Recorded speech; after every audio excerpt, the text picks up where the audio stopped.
And this is a video that we had a couple of events at the city of Bellevue, and this is just capturing what we did there. So there was a traveling museum. You'll see a video for that shortly. There was a traveling museum called Unspoken Truths. It's an award-winning museum. This is Delbert Richardson who runs this and also does a wonderful story time. And then we had two artists. One of them did a wonderful dance, and the other one sang a song. And hopefully, we'll get the recording out to you all soon. Oh, here's some more information.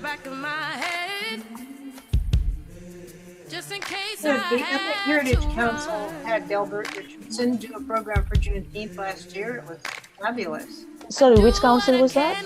Ethnic Heritage Council Okay, great. did a program with Delbert last year for Juneteenth. Yeah.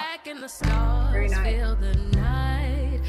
So was this music live? Is that what you're saying? Sorry, I can't. Bernardo, can you lower the volume? Was this music performed live? This particular one was not. Oh, okay. Just the background. Very nice. Yeah.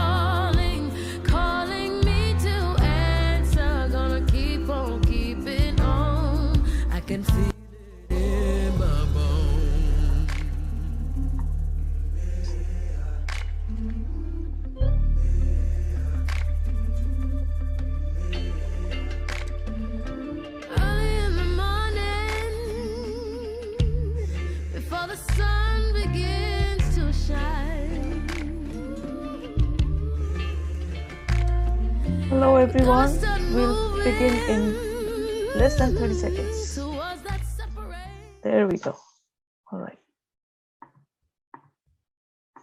Venya, are you able to join us? Hello. Hey. Woo, good to see you here. It's good to be here. Yes, hello everyone. As we're waiting for people to come in, we'd like to have you name one fact that you may know about Juneteenth, or tell us of an event that you know of or have attended. You can raise your hand, you can chime in, or if you like, you can put your response in the chat. So Sadishna, if you would watch the chat, I may not be able to see the chat. I'll do that. Yep.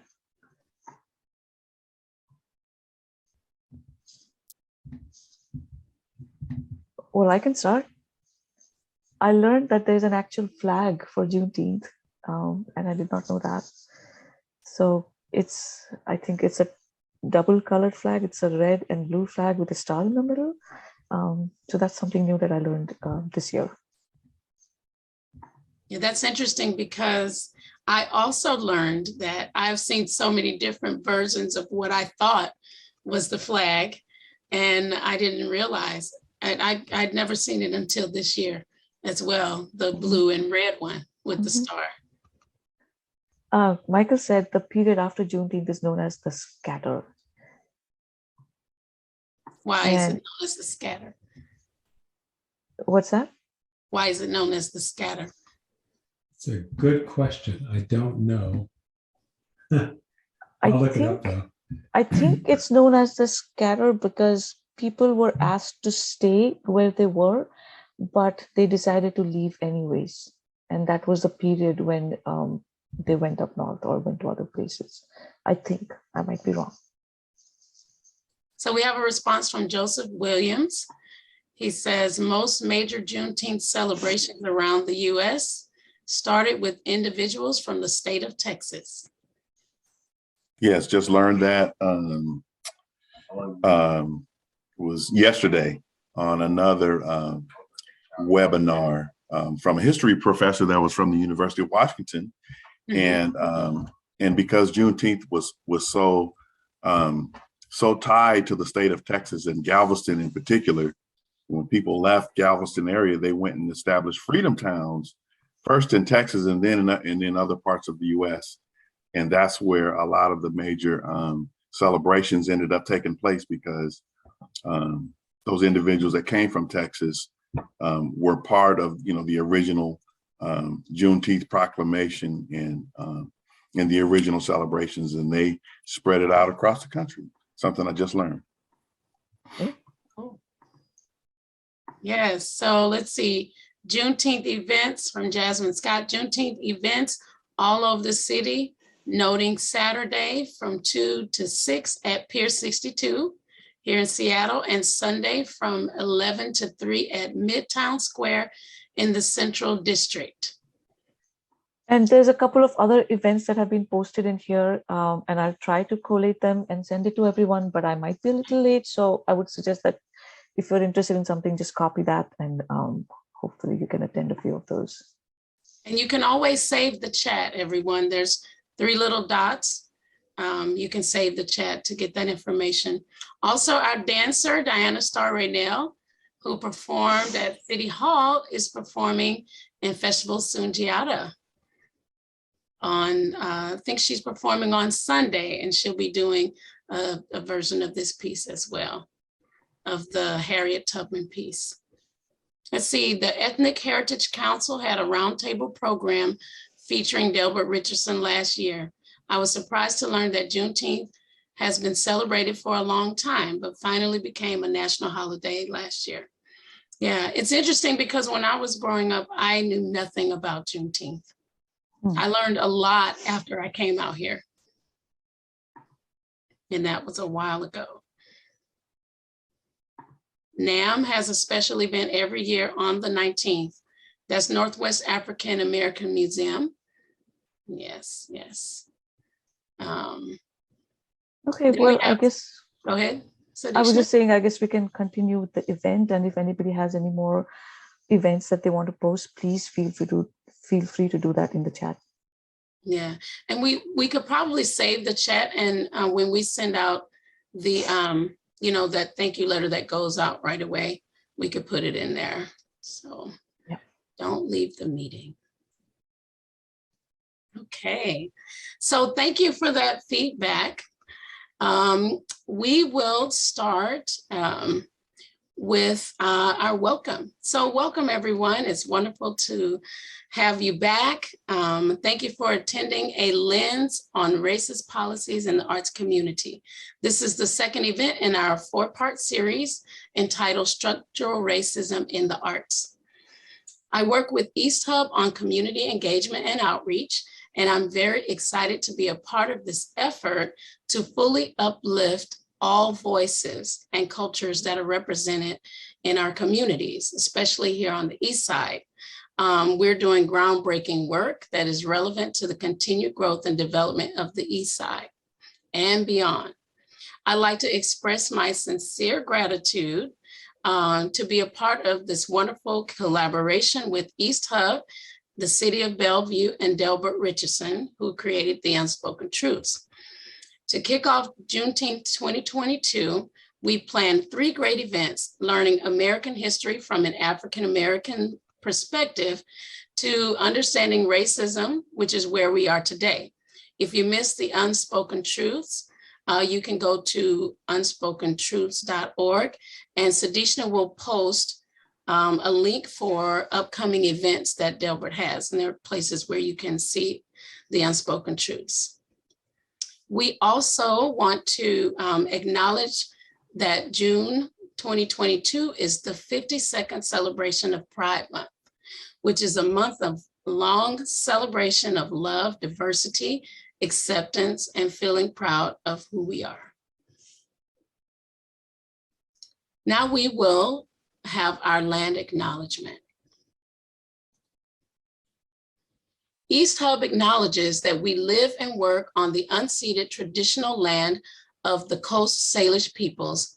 That includes, but is not limited to, Snoqualmie, Suquamish, Duwamish, Nisqually, Tulalip, and Muckleshoot tribes. We appreciate and honor the original residents of this land and stand in solidarity with them against longstanding inequities and systemic oppression. We are committed to building enduring relationships and striving together to achieve just, equitable, and impactful change. We know that this kind of acknowledgement is not a new practice, but it is a traditional custom dating back centuries for many Native communities and nations.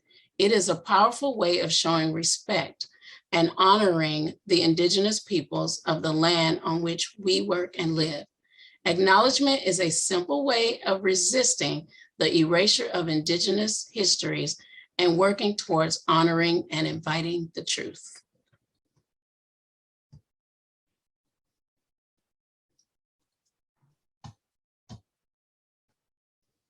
Okay, and now I have the pleasure of introducing our founder and CEO of East Hub, Ray Cullum.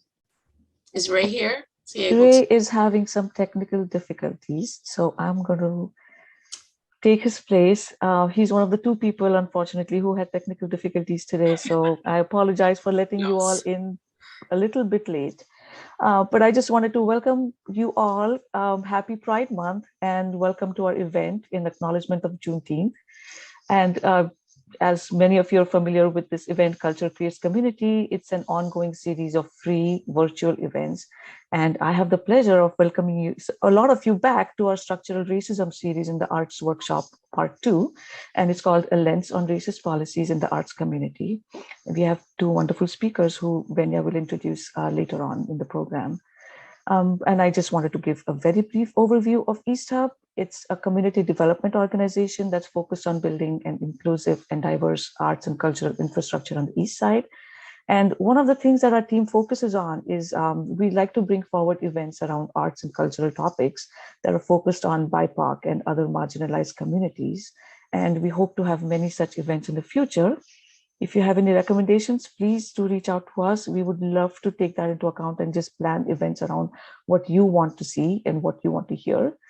And before I hand the floor over to Venya, I also want to acknowledge some elected officials who are present here. Bellevue City Council members Jeremy Barksdale, Conrad Lee, John Stokes, and Janice Zan. They're all present here, and they will be with us today, hopefully towards the end of the session. And I will hand it back to you, Venya. So let's go on with the main part of the event. Okay, so I'd like to say a few words about Juneteenth, a little bit of history. Dating back to 1865, Juneteenth, which we call African American Independence Day, is the oldest nationally celebrated commemoration of the ending of slavery in the United States. It marks the day in 1865 when Texas became the last state to announce the Emancipation Proclamation, bringing slavery to an end throughout the nation. The Emancipation Proclamation had been issued on January 1st, 1863 by President Abraham Lincoln, but the last enslaved Black people in Texas learned of their freedom over 2 years later, when Union General Gordon Granger arrived in Galveston to announce that the Civil War had ended. Confederate General Robert E. Lee had surrendered approximately 2 months later, and that slavery had been outlawed. Juneteenth is also referred to as Freedom Day and has been celebrated since 1866, and it has since developed from a local event, mostly confined in Texas, which we talked about, to a nationwide celebration recognized as a state holiday, to a federal holiday in 2021, when President Joe Biden signed a resolution proclaiming June 19th as Juneteenth National Independence Day. So before we start the workshop, we'd like to provide you with a sneak peek of the unspoken truths.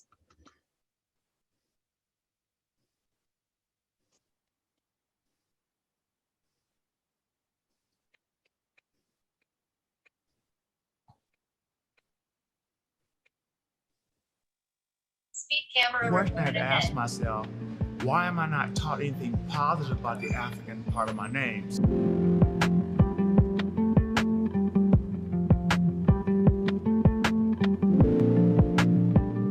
Hi, my name is Delbert Richardson. I'm an ethnomuseumologist, second generation storyteller of the unspoken truths. Well, behind me is what I call the American History Travel Museum, The Unspoken Truths. The museum creates a healthy space for difficult conversations. The museum is a chronological timeline It starts with Mother Africa, then it goes to American chattel slavery, then it goes to Jim Crow, and then the end is the most important piece, Still We Rise. And not only did my ancestors create amazing things, they were responsible for what we know now as STEM, science, technology, engineering, and math. There's no place in this museum experience where a child can't be comfortable learning, because I will teach through my voice, and you will learn through your eyes, and you will embrace through your ears. A lot of times our children are told, you can't touch that. But the reality is our children learn kinesthetically quicker and faster than anything. So what it does, it allows them to engage in the item in a way where a relationship is developed that they'll never forget. I was born in 1954. I was born a Negro for color. I had no idea that I could choose how I wanted to identify. So in 1973, I think it was 5 years after Martin Luther King had been assassinated, there was this revolution that African-American people were doing. They were reaffirming themselves by calling themselves Black. As a result of that, I started asking myself the question, what if a situation was created where all children could learn how to self-identify, and more importantly, be really, really okay with how they see themselves versus how the world sees them. So my work is essentially centered around self-actualization and identity development. Now you understand I didn't racialize it at all, because all children struggle with the feeling of self and feeling good about self. I firmly believe that all of us should continue to be on this journey of self-discovery, because we've all inherited some stuff that really, really is not good for society.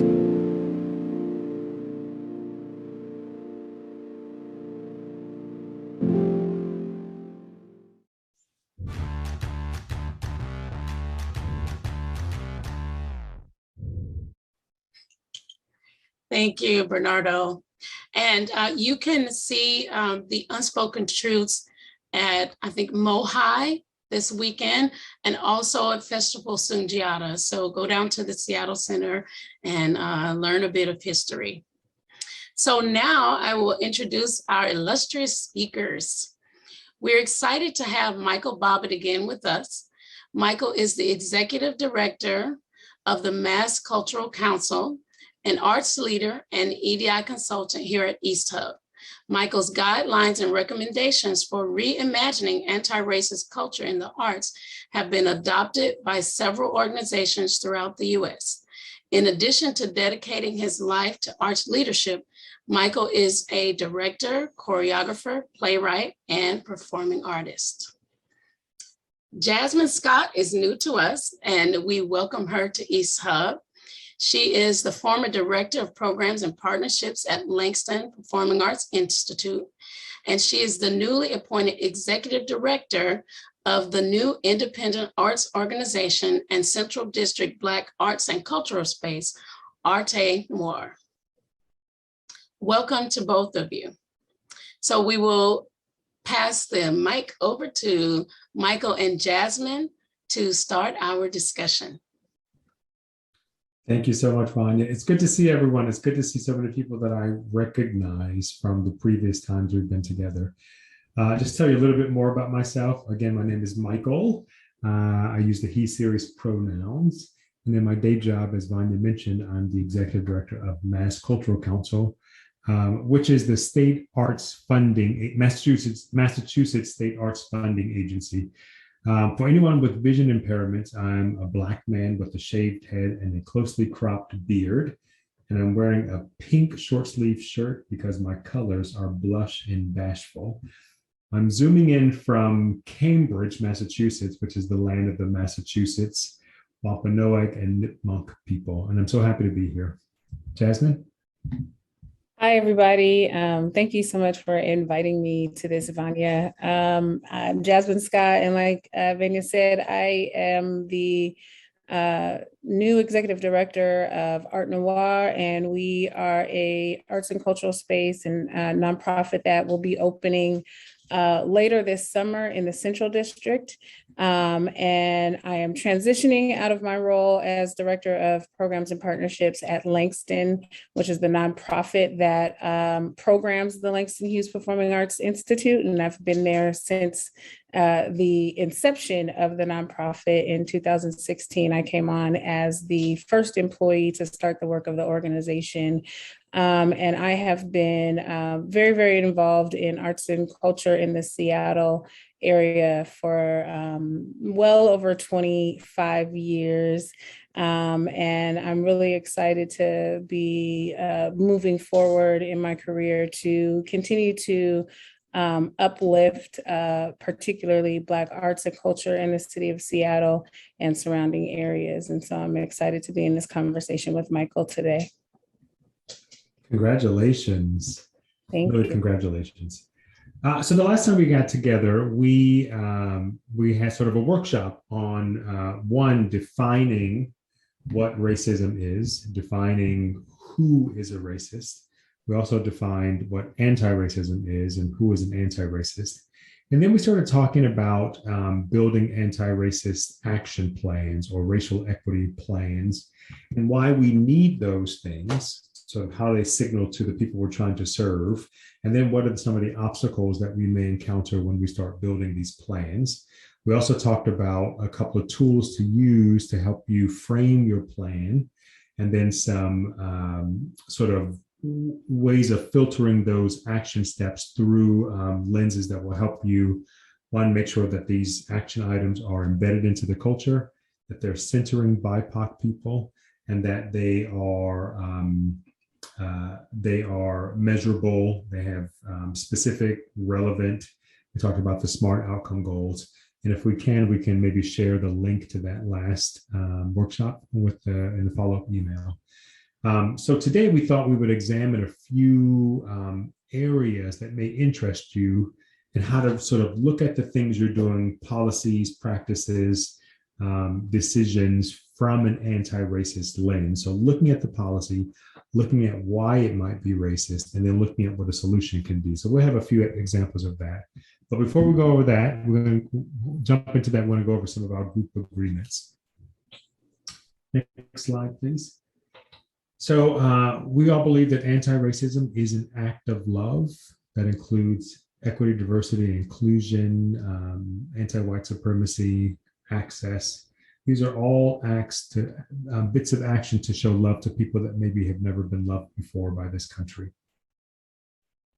We want to choose love over anxiety as we're on this journey towards anti-racist bill. We want to think about the people we're trying to get to, not the people that may be unsure or uncomfortable. We don't want to slow the train down for them.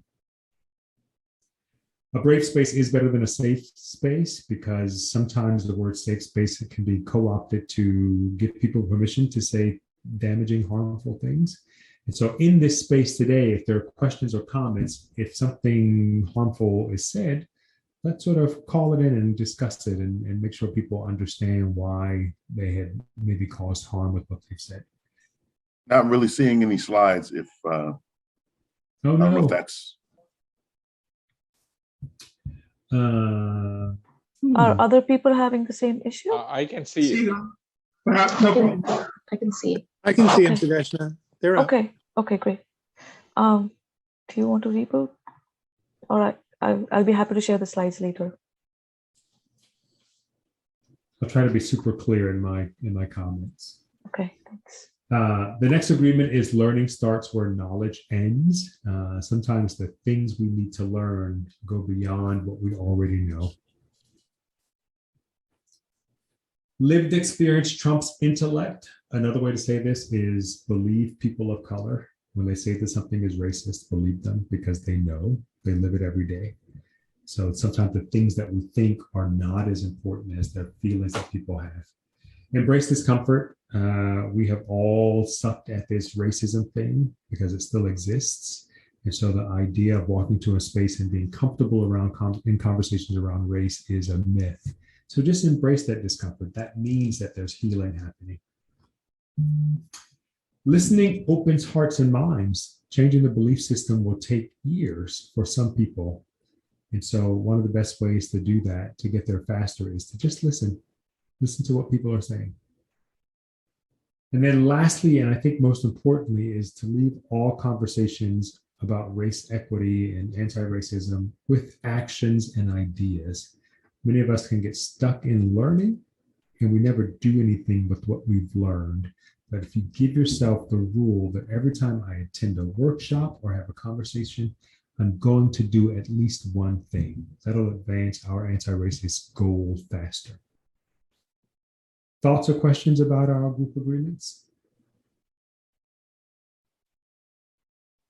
All right, let's move on. So there are often things that we maybe don't think of as racist policies, but they are things that exist in our world because they've come out of best practices or we've been taught them. And so one of the things we're charging ourselves with doing is to relook at every single thing that we're doing from an anti-racist lens. And one of the things I always tell people is that if your organization is predominantly white, the white people should do the work of relooking at everything from an anti-racist lens, and then share your improvement plan with people of color to get their feedback. Don't ask people of color to do that work. I liken it to going to a person who maybe has been sexually abused and asking them, what should I do? That will be more harmful. You should say to that person, I'm sorry this has happened. Here's what I want to do. What do you think? What have I missed? So we want to look at hiring. This is just, again, an operational practice that maybe happens in our organizations that we haven't actually looked at before from an anti-racist lens. So here are some ways to start thinking about that. Bernardo? Oh, and then we'll look at subscriptions. And then we'll look at funding, which is the world that I live in, 40 hours a week. So some of our current practices in hiring. Oftentimes on our job postings, we post our equal employment opportunity statement or anti-racist or our all ethnicities encouraged to apply at the end of the posting, right? And sometimes not at all. But just remember, if you're a predominantly white institution or present as predominantly white, people of color are probably not going to read to the end of your application to know that they feel that this place is a safe space. So some of the racial inequitable outcomes is that it's an afterthought. It's not something that is important to the organization. It's a performative thing that you have to put on your job descriptions. And so BIPOC people don't feel safe and welcome. So one of the equitable actions we can take is to lead with anti-racist statements. Put it first. Put it before the mission and vision. Put it at the very, very top. And also, if you have DEI plans or DEI page or a staff page that has diverse staff members, link that in your job descriptions. Those will signal to people of color that this is a place where I am allowed.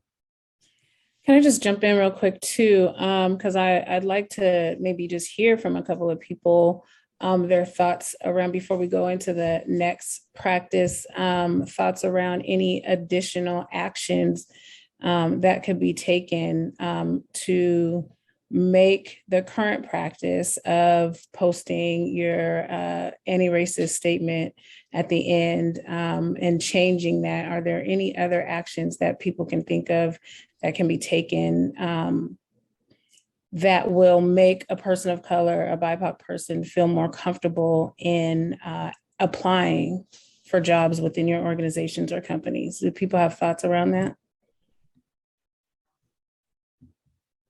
Or is this something that has even come up before? Have you thought about this before?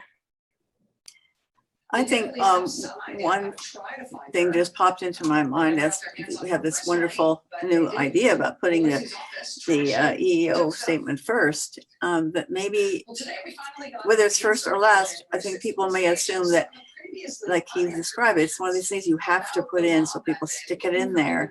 And you probably assume in the back of your mind that no one's going to do anything about it if it's not followed. So I think we might want to make something about it. Invite people to make a comment if they feel that it's not being followed. Yeah, there has to be accountability for any action that you take. And part of the thing we talked about with the plan was, how do we assure accountability? And we'll go over some of that at the end when we recap it. And I see that Councilmember Barksdale said diverse hiring teams. Yes, this is super important, that if you're a predominantly white organization, you cannot have all white hiring teams. You've got to diversify that. And if you don't have people in your space, maybe bring in people that are being served by your space. So the members or your audiences to sit on your hiring teams. Jay asked, what is JD? It's job description. The next current practice I wanted to mention is requiring advanced degrees and specific knowledge of, that should have been software. I don't know why I wrote hardware. So oftentimes you'll see you got to have like a master's degree in this or a bachelor's degree. You got to have proficiency in Microsoft Outlook or all these different softwares.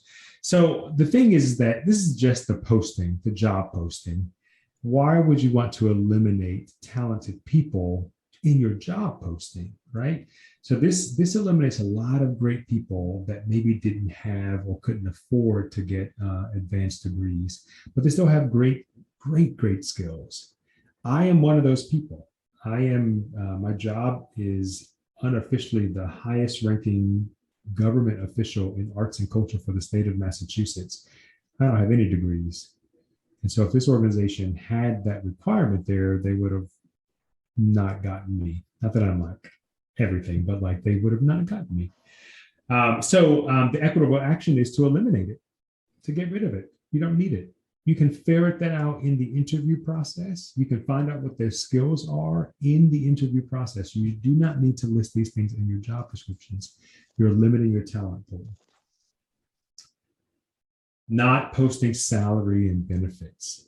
This is not a good practice.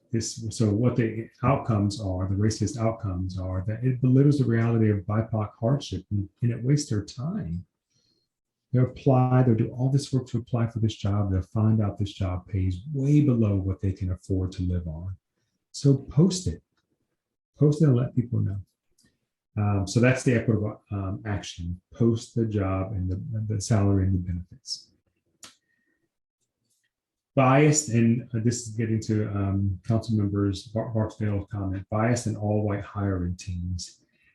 So the racist outcome is that we have bias in our hirings, and BIPOC people have less opportunity to get hired because the team because of their perspective, because of their comfort level, they will sometimes unknowingly just go for people that look like them or that make them feel comfortable. So if you don't have those bias, if you don't not only diversify your team, but you have to give them all bias awareness, and someone has to be in charge of monitoring the bias when it comes in the room.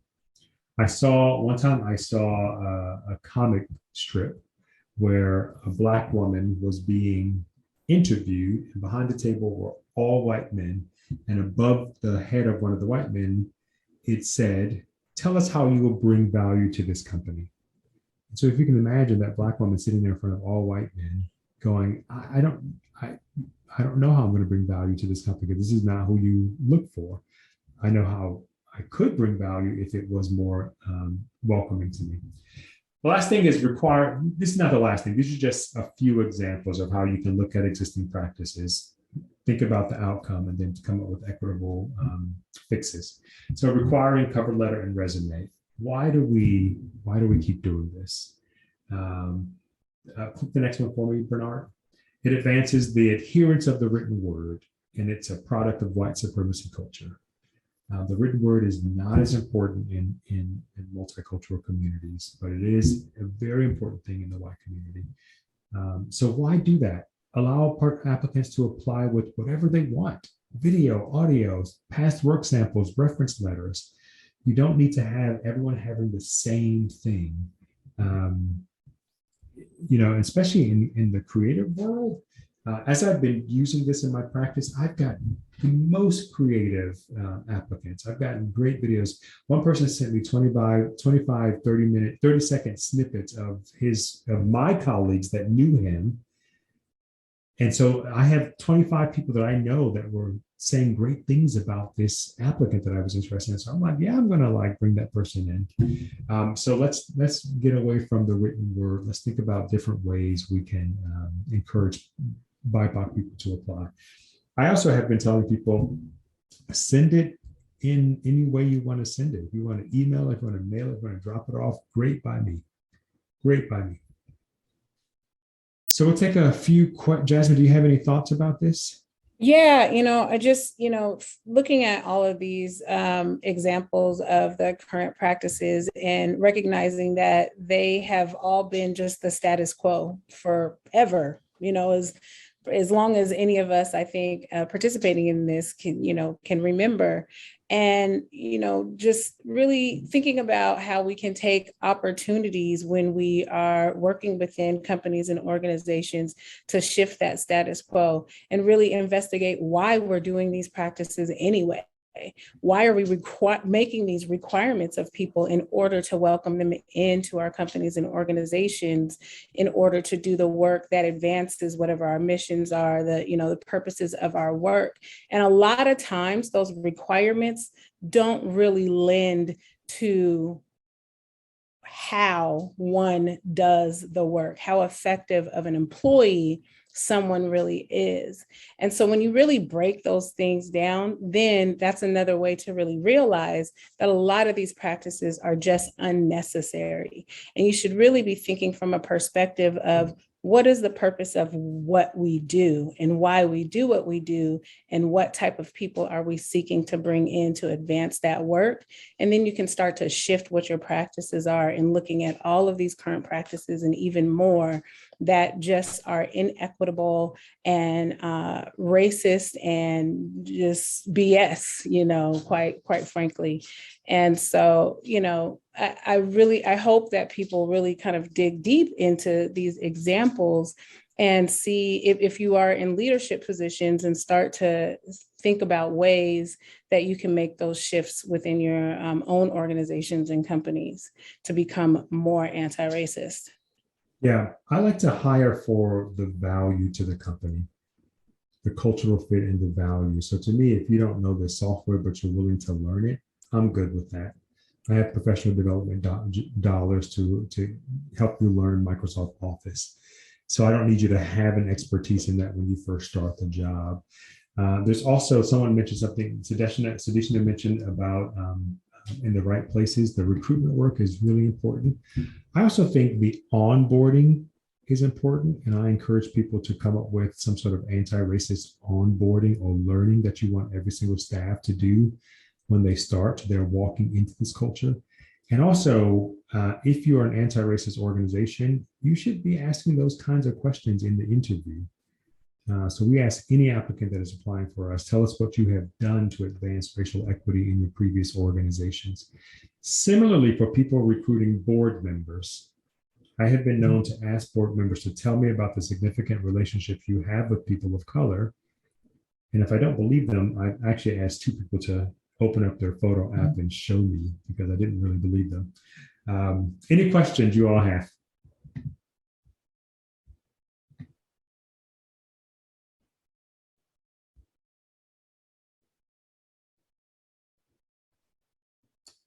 Yeah, I think so too.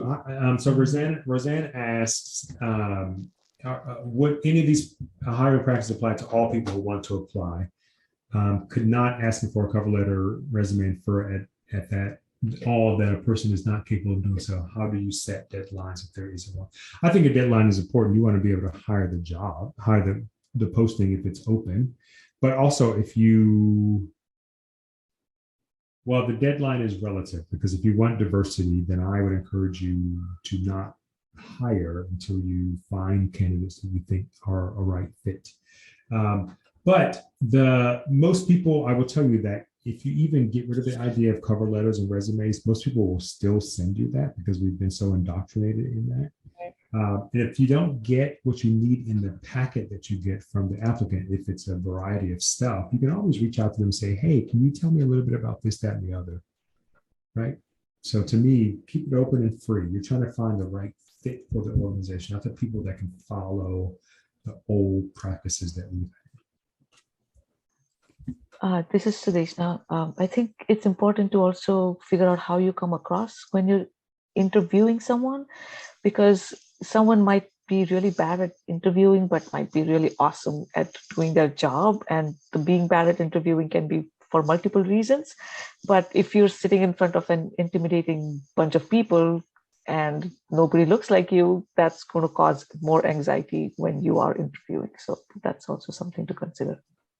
Another reason why you have to diversify your hiring team. If you don't have enough people that are in the employment agency, go to people that maybe you're serving and see who's there that can support you when you're hiring. Yeah, I think an engagement of, depending on the type of organization or work you do, engaging the community in those hiring processes is really important as well. So that they have some stake and some feedback in who is, providing the services or whatever the case might be. Like you said, if there isn't enough diversity within the organization already. All right. So if there are no more questions, I'll pop on to the next. No, see, Jay. yeah, this is a challenging stuff for employers. It doesn't come easy. On one hand, you said cover letter is not really. Some of the jobs may require writing skills too. It does. Today, the communication is important than intellect. So maybe but then it's not necessarily the same individual wrote that cover letter. Somebody else could have written for that person. Yeah, that's when you come into the interview. Right. And right. Now you have a situation. Even interview that person doesn't perform, then you're okay. You can see the challenge for the corporations, right? Oh, sure, and I hear you, but I think this is the beginning of the hiring process, right? You're not going to hire someone right from one interview. You might have a couple, and so at some point you can still ask for a writing sample. I just don't think you need it in the posting and in the first the intake of the materials that you need to make hiring, right? And again, I think whenever someone came up with the idea of a cover letter, I guarantee it was like, oh, we can't change the way we've done it before. We're now making people do cover letters. So all these may be pioneering ideas. The only thing I can say to you, Jay, is that I've had such success of building very awesome teams without using the old models. And those people have stayed with me for years and years and years. And they're great fits because we go for the fit and the cultural fit and the family of people we're going to be living with for 8 hours a day. So it's worth a try. You can always beta test it and then go back to what you've done before. One of the interesting things about that too is when you don't force the candidate to be so narrow, you might be looking for a certain position, but after talking to that candidate, you may find that they're actually a great fit for another position within the company. Yeah, and Ray asked, what should a hiring manager or organization do when BIPOC people are not applying, even when you have prioritized this and taken some or all of the steps you suggested? Well, I think two things. One, you have to go back and look at why they aren't applying. And again, if you're a predominant white institution, that could be a deterrent. If you don't have a very good anti-racist plan, which is a series of actions to show that this place is making improvements, that might be a reason why people are going away. But to me, I think keep the job open until you find candidates, and then you have to do one-on-one recruitment. And I think recruitment for BIPOC people is like college recruitment. You got to meet them where they are, tell them about who you are, what you're trying to do, and then try to entice them to come work for you. It's more work. It's absolutely more work. Shall we go on to the next practice that we have in the arts world?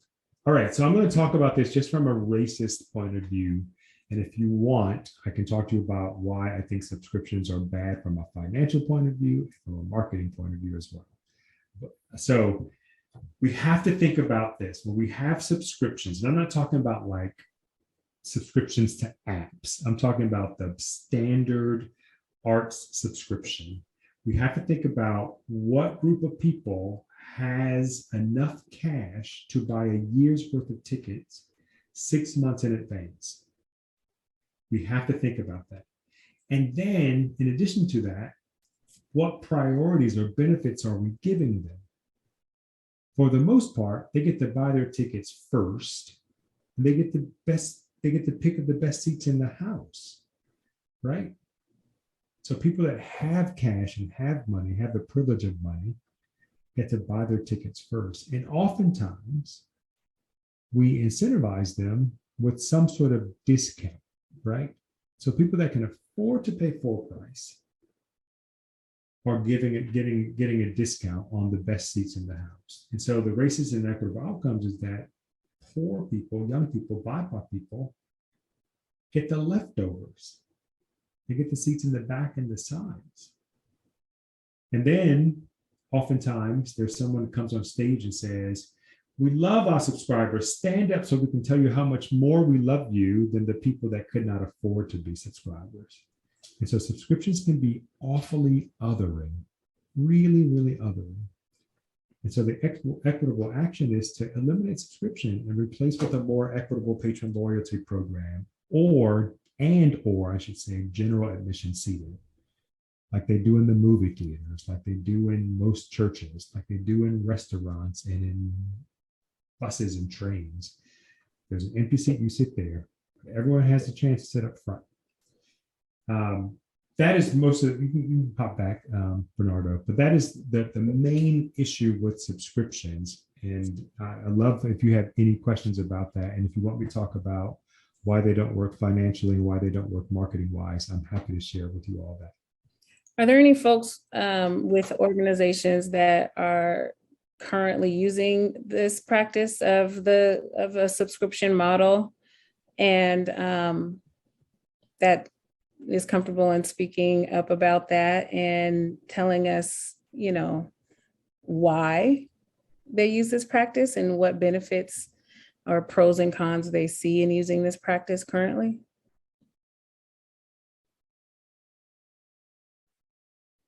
I would say that we, to the contrary, do not use this practice, but we've been feeling remiss being behind in marketing because of it.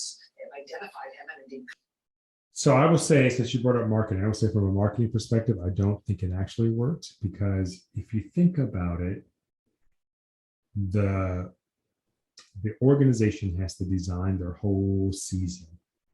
They have to guess how something's going to do 12 to 18 months in advance. Actually, 12 to 18 months in advance. God forbid there's a flood or fire or a pandemic, right? What's going to happen to all those tickets you sold way back when? The second thing is that the marketing department, which is probably marketing a show that's currently running, is now slammed with having to renew all these subscribers. And then you spend all this money on the brochure and the postcard and the mailings and the phone calls and the box office staff that have to make all these phone calls. When really if you're going to have a patron loyalty program, it should be automatic renewal, because we're used to that in the world, right? And so the money you put into marketing the subscriptions is, for the most part, a waste of time. Business practice shows us that your loyal patrons, 80% of your loyal patrons will return every year. There's only 20% typical drop off, right?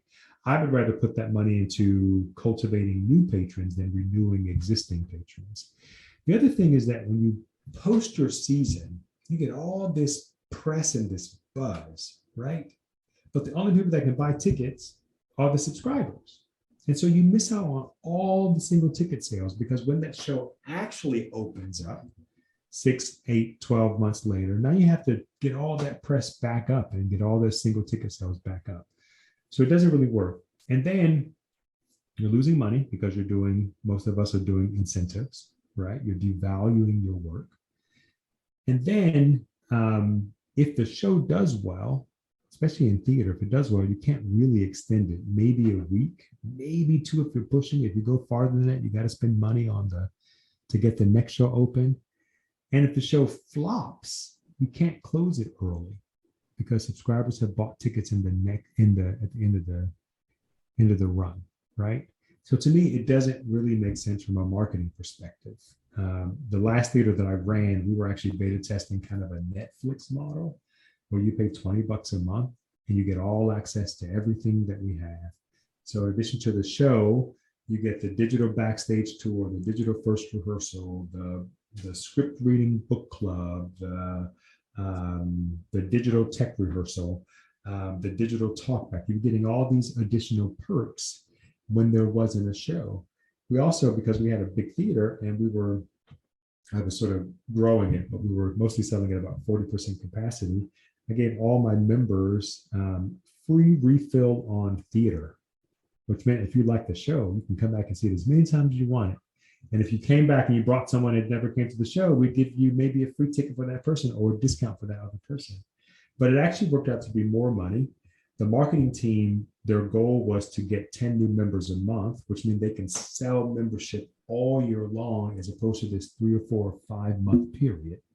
And so they weren't dying from that. And then the cash flows were great because every month, all these people were being charged $20. So there's better models out there. We just haven't taken the time to design them. I don't want to spend too much time on this because that's not about racial equity, but there is a strong racial component to it because a $20 membership a month is much easier for most people than dropping $500 or $350. And then Elizabeth has a sample of a great radical inclusion ticketing system. The other thing too, I mean, well, never mind. Any questions? Hey, Michael. Yes. Michael, it's Ray. Sorry, I can't be seen, but I can be heard.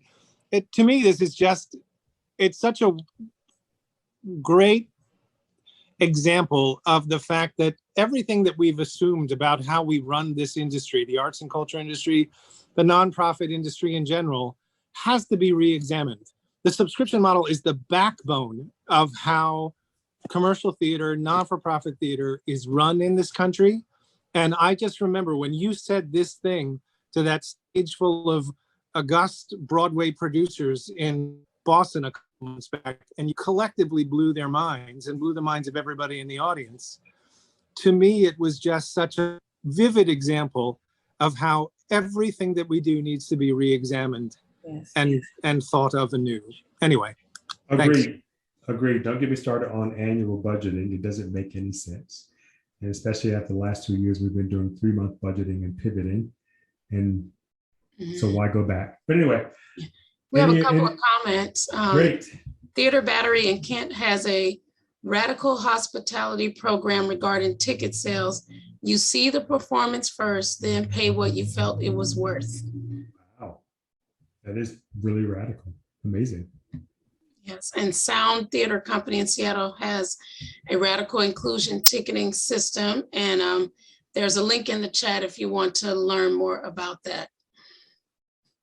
And sort of while we're on this kind of patron service aspect, I do encourage you to, again, look at the practices of your box office staff, your front of house staff.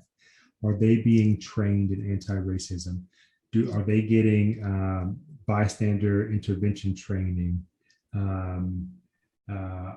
What other policies do you do in your front of house that may be othering? One of the things I did at my last theater is that at the point of purchase, before you were able to finish your ticket sale purchase, you had to agree to our anti-racist agreements online. So you had to click a button, like a ticketing policy, you had to click a button that says, I agree to these things. And those agreements were lots of things, many of them like, we don't shush other patrons. We don't police other patrons. We allow people to show up and have the experience that they want to have in the theater. So those are kind of things that we do in our everyday practices that we just need to stop, take a moment to re-examine, figure out if there are any racist implications, and then design anti-racist actions. Shall we go on to funding? All right. So I live this 40 hours a week, and I'm in the room with other philanthropists for about 3 to 5 hours a week in workshops and conversations. Just like every other industry, we're being called to task on our racist practices, and so we're redesigning a bunch of that stuff now. So I wanted to share with you a few things that we are doing that others are starting to think about. The biggest thing is scoring based on excellence, right? The racist inequitable outcome is that lots of BIPOC organizations get othered. And so, and white dominant art is such a big part of the zeitgeist. European art, ballet and opera is how we sort of qualify what excellent is. And so if excellence is part of your scoring, then you're gonna like harm a bunch of people, you're gonna other a bunch of people. Not to mention young artists that are still developing their skills. So to me, the equitable action is to eliminate excellence from the grant criteria. Think about things like artistic vibrancy or community value. Let's score those kinds of things. Let's not use excellence. Application narratives rely on the written word and the mastery of the English language and grant writing experience. We've all been there, right? Right? There is such, so the inequitable outcome is that, again, BIPOC people that don't have experience because they haven't been resourced before, or people who are learning English for the first time are really sort of at a huge disadvantage. And any of you that have served on panels, you've heard the panelists go, well, it wasn't a well-written application. Who cares about how well the application writing is? It's really about the intent and the work that's being done. And so to score people based on the quality of their writing, when that's not part of the actual, that's not what the intention of the grant is, can be othering. So the equitable action is to devalue the written word, devalue the grant writing experience and expertise, allow applicants to submit video and audio or do phone calls. Let people write in their native language, and then the grant agency takes care of getting it translated. There are so many ways to make sure that people who have been under-resourced and underfunded can have a really good, solid chance at getting these grants. Complicated and lengthy applications. And if you're an under-resourced organization, you've been applying for grants, but you never get it, and you have to find money somewhere else. And so I think about that small community dance company where the artistic director is also the CEO, and she's choreographing the dances, she's doing the registration, she's writing all the grants, plus she's cleaning the toilets. She don't got 8 hours to sit down and write your application, and then she gets $2,500. Maybe she gets $2,500, but because of all the other things that we do, she probably won't get that $2,500. So let's shorten these applications. Let's think of them from a customer service perspective. So it should be easy for the customer to get the product. Easy for the customer to get the product. It's like, to me, it's the difference in self-check-in at the airport, which is relatively easy, and self-checkout at the grocery store, especially when you get to fruit. It's so hard. It's so hard. So make it easy. And then the equitable action is to shorten the application. Think about the person who will have the hardest time applying, that doesn't have any grant writing experience. How do you make sure that they have a good chance of getting these grants? And then panels. So many panels, one, there's not a lot of diversity. So maybe you need to have measurables to make sure that 50, 60% of your panel is made up of diverse people. There's no orientation. There's no bias training. Sometimes organizations can't pay. And then oftentimes organizations use colorblind review, which is very inequitable. So the racist outcomes are BIPOCs are othered and scored lower. And then we look at our grant portfolio, and it's mostly white organizations. So the solutions are require equal representation on your panels or more people of color, train and monitor the bias awareness, pay panelists because volunteering is a privilege. Many of us don't have time to take off the work. Then eliminate blind review. So someone asked colorblind review and blind review. That's the practice of having artists submit, but their names and their faces are not part of the application. So the panel is just reviewing based on the work that's in front of them. The problem with that is that that's the opposite of equity, right? That assumes that we've all had the opportunity to get the experience, to get the training, to be resourced. And so if that is not the case, because we know it's not the case, then we're still disadvantaging BIPOC people and young people because they haven't had the chance to perfect and get the work that they want to get done. Also, equity says that we look at you, we see that you have been marginalized. We see that you're a Black person or disabled person or deaf person or trans. And we say, I know, I see you. I know that you have been under-resourced. Therefore, I want to give you money, right? So blind review is the opposite of that. Any thoughts about these? Anyone experience any of these things or have any comments? Yeah, so this is Joe, and there's a lot of work that's been going on in the last few years, and it talks about not necessarily in the art space, but just in the general hiring space. If you have a name like, Muhammad Farzad or whatever, Muhammad Ali or some, very ethnic sounding name, that a lot of times your resume and your application will get dismissed just because of your name, and they understand that that you are a person of from an underrepresented group, and so there's been a lot of talk about making those reviews of resumes and applications anonymous. Okay, and so this kind of sounds like the opposite of doing that. Eliminating like these colorblind reviews kind of sounds like the opposite, but I mean, you have to dig a little deeper to understand that many people don't have, this grant writing experience. And so it just puts them at a disadvantage. So, I mean, I kind of get, what you're saying, but it's just the first time that I've heard it. Yeah, and the science out there now, Joseph, shows that those blind submissions didn't actually work because there's all kinds of markers on our resumes and our cover letters and the materials that tell people what race or ethnicity we might be. So they didn't really have any. They didn't show that people of color were getting hired more. So the one thing I will say is that people are starting to understand that diversity is good for business. I did a workshop with a sort of a parent car dealership company that managed like 100 car dealerships up and down the East Coast.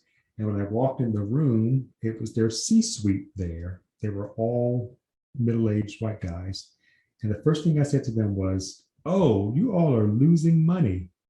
And they were like, "What? What do you mean? Our fourth quarter projections show that blah, blah, blah." And I go, "Yeah, you know how to sell cars to white guys. You have no idea how to sell cars to people of color. You're losing money. You're leaving money on the table because of the way you designed this room of people."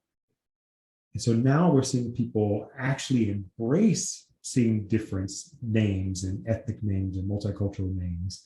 And those people are starting to rise to the top because they know that perspective that those people are going to bring to the company is going to bring more value to whatever work that they're doing. And I think we'll keep seeing that grow over time. Yes, but that has to be the case if eliminating the blind reviews is going to be, an advantage. If you have a company that's, entrenched back in, traditional thinking, sometimes the anonymous resumes and anonymous applications, they might be, it might level the playing field, somewhat. Yeah, eliminating the blind review only works when you replace it with equitable review. So you're intentionally looking for people of color. Other thoughts or questions? See, a lot of the corporations now are enforcing actually that you had to hire certain, say I have 5 openings, you had to bring in 2 BIPOC individuals. Not just interview, just hire into your team. Otherwise, you have no promotion or no bonus. That sort of, those are good things. But then if you have this blind sort of resume thingy, and it doesn't help. Actually, we go through all this DEI training and all that stuff, and then eventually people change and people say, okay, I want to hire a BIPOC individual, so I'm stepping up. If I have this blind resume, it's tough, right? You know what I mean? Yeah. So that's the balancing act, Yeah. So the Rooney Rule that Jay sort of alluded to is in sports, where you had to interview a certain amount of BIPOC people. It didn't change the number of BIPOC people that were being hired to be coaches and to work on staffs for sports events, because it wasn't a requirement. So Jay's saying that now people are requiring you to hire a certain amount of BIPOC people. I think that policy can work only if people understand why. How is the culture of the organization changing by saying you have to hire people of color? It's because you value their lived experience. They bring a perspective that you don't have. And so that's why I say you have to go back to making sure people understand the cultural implications of the why. And so that whoever the leader is there, when they lead, that culture and that practice is still there. The reason why things like the affirmative action doesn't work is because it didn't address the cultural shift. And it wasn't race specific, it was broad. And I don't know if you all know that white women benefited the most from affirmative action, which was designed to make sure at the time Black people were being hired, but white women benefited the most by far. Other thoughts? Oh, that's the mentality that we are trying to get rid of, right? Equal opportunity, not equality of outcome. But that's wrong. That was the mentality before. That's exactly what these corporations are getting into. You got to hire this many. Forget it. Don't come back and give me any reasons. Yeah. But that's healthy for the company. That's how the community reflects. You may as well be. That's it. Only if they see the value. If they just see it as a performative action, it won't. Those people that are getting hired will be harmed in many, many, many ways. I just want to give you, yes, thank you. I want to give you a list of other things that the funding world is starting to think about. One more thing that I thought of, this is Sudeshna again. If you get a grant, that's great, but the work that you have to do afterwards to do all the reporting, that itself is a huge barrier for a lot of small organizations. It's so complex and it's just super difficult to do it on time. Yeah, we're eliminating final reports. We're also eliminating evaluative and required site visits. I think of anyone that's in the fundraising world, there's two terms that we use. We use the term cultivation and stewardship. Stewardship is what you do to renew current grantees. You do all these things to make them feel good, to give them all these benefits. You visit them once a year, you have coffee with them, just to sort of steward them so they renew their donation. And then there's cultivation, which is finding new donors out there and starting to build relationships with them. The same thing happens in the philanthropic world. When we give you a grant, we do all this work to steward you. We give you office hours, we give you site visits, we do final reports, we do webinars and convenings. The problem is there's no time to do cultivation. And so at Mass Cultural Council, I'm saying they got money, leave them alone until the next time they need money. Leave them alone. Start focusing on getting people that aren't in our system. And I will tell you, it's a challenge for my staff because they know how to do customer service. When it comes to supporting grantees that get the grant, they don't know how to do the recruitment and the onboarding and the relationship building with other people. But it's a big job. We're bringing in people to help us. And I think the rest of the funding world is coming around. I think you're going to start seeing people eliminating final reports. They really don't. They don't have to be. I can also front load some of the questions I asked you in the final report. I don't usually do it at the end. Other thoughts? Here's a list of other things that we've been talking about. Minimum budget requirements. Sometimes if you don't have a minimum budget, you're not eligible for grants, but that's dumb. Like the people that have no money need money, right? Incorporated as a 501c3. I have huge issues with the 501c3 legislation. I think it's broken and it needs to be redesigned. Also, LLCs, it doesn't mean that they are they're considered for profit, but it doesn't mean they are profiting. And a lot of individual artists don't see the benefit of being 501c3. So people are starting to think about incorporated 501c3s, LLCs, for profits, etc. All the add-ons that we ask of you, eliminating some of that work, letters of support. Again, if you are that instructor who is doing all the grants, cleaning the toilets, doing the registration, doing all the marketing, you don't have time to find someone to give a letter of support. And panels will look at this group's letter of support versus this group's letter of support. This person may get a senator writing them a letter of support, but this person gets their neighbor. And so that makes it just creates so much more work. Matching funds, requiring you all to match the money we give you. It's dumb. If you're struggling with cash, having to match the money before you get the money. Sometimes we do reimbursements. You have to do the project and then we'll reimburse you. But again, if you're struggling with cash, how are you going to do the project to get the reimbursement? Sometimes people make you match the funds and do the project before you get the cash. As I mentioned, required site visits and final reports, and then tiered funding. Sometimes we will tier our funding based on the budget size of an organization. And to me, the people that are small, unless they intend to be small, probably need our help more than the larger organizations. But again, the main goal of this is to get you all thinking about what practices you have in your organizations that you can just stop for a minute, pause, look at them, think about the racial implication, and then think about the solution and start really defining those in your racial equity plans. Any questions about some of the practices, racist practices that happen in fundraising, in funding, philanthropy? I have a question. I really appreciate the other funding practices you just called out. I was wondering, are there any funders on this call who would like to respond at all? Because I'm going to be sending copies of this to some people I know.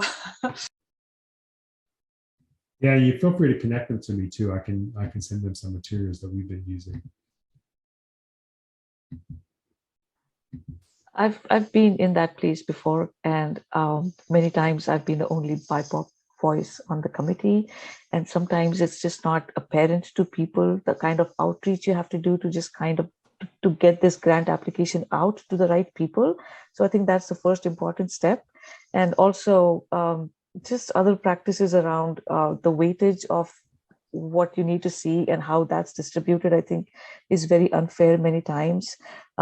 Sometimes they just decide on something and then they just send out a grant as a formality, but they know what they want. And, that's also something that I've seen in the past.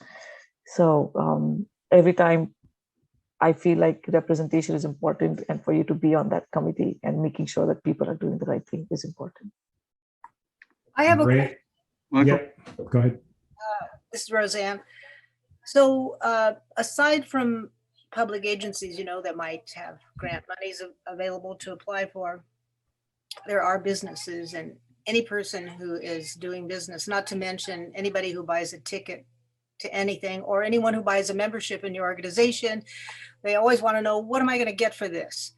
And how would, if you made it, easier for people to receive the money, I would think that, as a corporation or whoever it is that you're going to get money from, they want to know that they're making a halfway decent investment. So what can you give back? I mean, what is, everybody wants a report. So how can you deal with that and make it easy? You can't just expect them to give money and never want to know what happened to it. Is there anything that's a little less, where you could still ask for some kind of a report, just not have it be too excruciating? But I would think that whoever puts money anywhere, any one of us, so we want to know what we're going to get back, and is this a good investment, and can I keep investing in it? So how can you get that across in some gentle way that you must find out what you did with the money. Right. It can be a half-hour phone call. It can be a 10-minute Zoom call. There's so many ways. If you're sitting in the final report, one would assume someone's taking 20 minutes to read your final report. So the same amount of time can be spent on the phone or in an email, right? And also, I will tell you that a lot of people don't use the data from the final report. Who are they reporting to? They're only reporting to their board. So it's just one of these practices that just has existed, and people haven't examined to see how it's causing hardship, how it's creating an undue burden for organizations. I also think what they're getting is tax write-offs. They're getting ticket. I mean, if someone's giving a ticket and asking for more than just a ticket, then I'm not sure there are people you want to keep in your Rolodex. They're getting a ticket. They're seeing a show. But I think, again, we've been perpetuating some of these practices, and we haven't stopped to say, no, why are you asking for a final report? I'm slammed. I'm a nonprofit. I don't have time to sit down for an hour and write this report. Well, Michael, you know, one of the things that everybody asks for is how many people did you reach? And that can be really excruciating because you could maybe have had a group. We have 23 people gathered here today, but each one of us is going to be reaching a whole bunch of other people with the knowledge that we've gained and what we're going to pass on. But that doesn't necessarily get valued unless you have a clever way that you're going to point it out. So I think in a lot of reports that are done, they do ask that question. And in many ways, it is a legitimate question. How many people did you reach? Yeah. And I would challenge you to call those funders and say, this is not a question I can answer. And it's not necessary for your, it's not how we value the work that we're doing in the number of people. We're talking about depth, not scale. And so this question doesn't help us. But what if it's a public agency, not a corporation? That's why we're getting rid of it. I think you're going to see public agencies all over the country starting to get rid of these questions. Okay, thank you. Yeah. Council Member Stokes had his hand up. Hey, Council Member.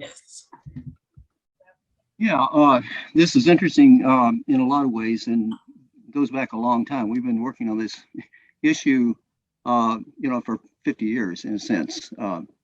And it's exciting to see you're focusing on this. One of the things that we're doing in Bellevue in our human services funding is an example.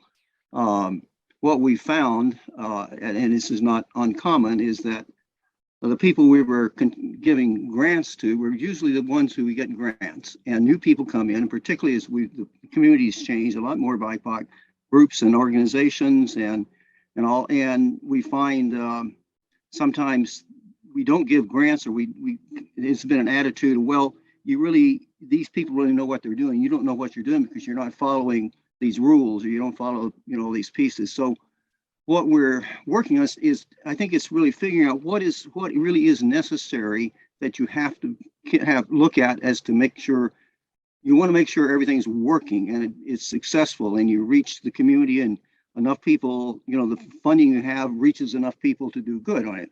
But we found that so many people were not able to meet the criteria because they just, we haven't explained it very well, and the other people it's easier to give it to somebody who comes in and hits all the buttons and have been doing it for a long time. And so I think what we're talking about, a lot of these things obviously go to this, and we just have to look at it a different way, and what is the result we want, and how do we do it, and how do we do it more effectively? And that means a big change in both resumes and all, and the same thing with funding and reporting and all that. So I think this is very important, and hopefully we're making some progress on that. But this certainly helps to have this, to go over this again. So Great. Thank you. Yeah, thank you. We have been reverse engineering a lot of our changes. We have been reaching out to the people that are getting the grants, who are not successful in getting the grants, bringing them in the room and asking them pointed questions. And then we engineer the grant. A lot of times what happens is that we, the gatekeepers, engineer it first, and then we force these people that we don't really know to follow our rules. And so I like to think of, I tell my staff all the time that we are the gatekeepers, but now I need you to open the gate, hold the gate open. Like I need you to stand there with the gate open saying, I'm doing everything I can to get you in. I mean, not that we even need gates, but like since we use that term, hold the gate open, hold it open. So that I would encourage you to do that. Bring in those health and human service folk that are not successful and find out from them not how to make them successful in getting your grants, but what do they need to do the work, and then you can reverse engineer your grants, your applications. We are almost running out of time. There's one more question from Mary Ellen, and if Jazmyn has some thoughts around artists, because I know she wanted to talk about that. Do you want to go to the question that you had before me? Mariella, sure. I try to be quick.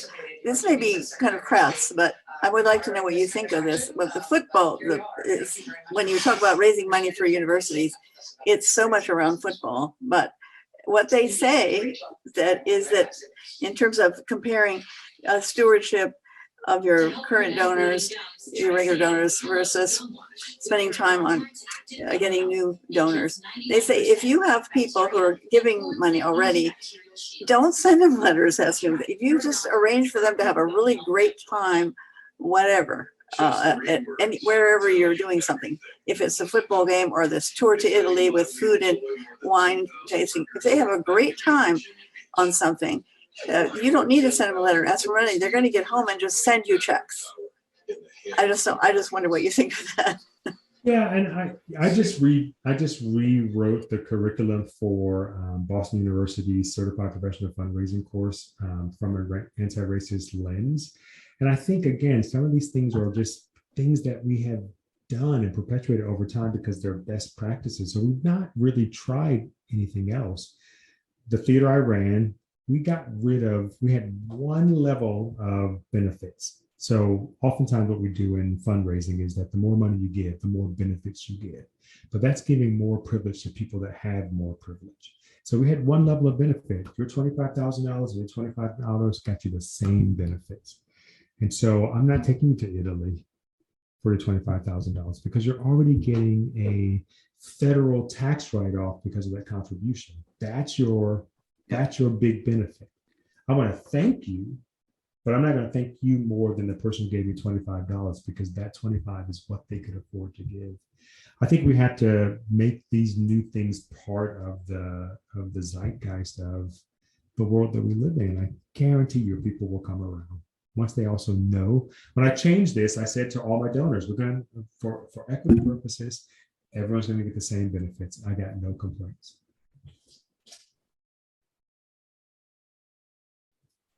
Jazmyn. Yeah. So I just wanted to kind of in regard to some of these funding practices and just really be reminded of what the meaning of philanthropy is. And I think a lot of donors and funders have lost sight of that. And, you know, if you are truly a philanthropist and you are giving money and funding to support the work of artists or organizations, then that should be what it is. Instead of creating all of these additional barriers, which make it hard for a lot of folks, and especially people of color, and especially organizations that are BIPOC led, that make it just really difficult to even have access to the money because of all of those barriers. And, you know, when I think it was Roseanne, you were making that comment about, you know, them wanting something in return, or, you know, what are the results? And I feel like the results of, you know, the giving is shown in so many other ways by you just allowing people to do the work that they do. You'll see the evidence of your dollars at work if you give the money and then you sit back and you let them do what they do. But when you add on all of these other requirements, really what you're doing is giving them a whole other job to do. And so how can they do their primary job when you're giving them another job to do just to fulfill your funding requirements? That's nonsense. And it just makes it so difficult. And it puts a lot of us in that work in small organizations in a position where we have to make decisions around, do we want to apply for this funding or not? It could be beneficial. It could really help us, but we don't have the time. We don't have the bandwidth. We're already working our tails off. We're a staff of 2 or 3 people doing incredible work. Who has the time to then turn around and do this reporting? And so I think donors and funders and funding organizations really need to put a lot of thought into their practice and why are they even doing the things that they're doing. I really like the point that you added here, Michael, about the requirement to be incorporated as a 501c3, because then that puts a lot of folks who aren't or who are in that process to have to engage a fiscal sponsor. When you engage a fiscal sponsor, most of the time, they then take a percentage of the funding that you're bringing in. Now, while it's beneficial and it's helpful, and we need that because that's just a basic requirement that's always been around, it chips away at the money that we're trying to bring in to do the work that we do in our organizations. And so it's really a requirement that just doesn't make any sense. Why do you need this in order to get the funding that you need to do the work that you've been doing and that you want to continue to do? And so, I really appreciate the conversation that we've had around these practices. And I think somebody commented about wanting to take this information to people who do work in the funding area, because funders really need to reevaluate, their practices overall and really see how they're making the money extremely inaccessible to marginalized groups and making it just hard for us to do what we do. In regards to artists in particular, when we had a pre-conversation last week, one of the things that I brought up is that, while we've kind of been heavy on the organizational side of these funding practices and how they impact us, but they also these practices have an impact on individuals and especially artists. There are so many, I can speak from, Seattle, there are so many opportunities for artists to apply for grants and funding to continue the work that they do. But they have so many practices that, again, make it harder for artists who may be up and coming, who may be new in their practice, who are not, skilled in applying for grants and that grant process, and the requirements that a lot of these arts grants make is that you have to provide, these written, a written, introduction to yourself in addition to your work samples, and you have to submit your work in a particular format and all these things. And I've sat on a few selection panels recently as a juror with other people. And I noticed the type of judgment that was happening when I was on those panels. So for instance, in a painting category, when some painters, they submitted their work by taking a picture of their paintings with their phones and submitting the pictures that way, whereas there are other artists who are able to get high quality professional photographs taken of their paintings. So, there's a big difference in how their work is presented, but it has nothing to do with the quality of their actual work. It's just the quality of how the work was presented. And that tricks the eye for some people who sit on juries and panels to judge people's work, to say, well, this person just laid their art on the floor and took a picture and put that picture in their application. And so we shouldn't even consider it before they even thought to actually look at the art itself. And so there's so many levels of these processes that affect people in so many ways based on, access, the amount of time that they have been in their practice, and so many things that we have been trained to just automatically eliminate people out of opportunities. And so the structure for funding on all levels really has to be changed if we are going to truly move to, an equitable process for everybody, especially in the arts, because it's very siloed and biased and all of those other things that, there are a lot of gatekeepers and a lot of practices that are maintained to keep certain people out. And so, that's just something that I've experienced either directly or have witnessed over the years, and that I'm hoping to see change. And I am seeing some of those shifts slowly happening. I've seen those shifts start to happen, particularly in the past 2 years during the pandemic, and when funds started to become available for BIPOC and Black-led organizations to continue our work and not have to shutter during the pandemic. And we were able to communicate with some of the funders and say, we don't have the bandwidth to do this reporting process. Are you going to support us or not? And made them review the way that they were presenting these applications. And as a result, some of those funders did change their practices and just offer the funding. So it has been a slow process that is moving along, but I think on the larger scale, everyone needs to start looking at all of these practices and start really examining why they're doing it and if it's really necessary. Thank you, Jazmyn. So super quickly, if you all want me to come back and talk to your funders in the Seattle area, I'd be happy to do that. Please, let's figure that out. I know Ray posed a question about boards. I'd love to come back and talk about boards. I think it's another model that's severely broken that we have to change.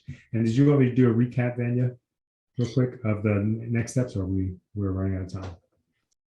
I wanted to just comment a little bit on Jazmyn, how beautifully you encapsulated that whole issue and brought out those points, because I, as an artist, have experienced some of those things, and I've seen it really across the board.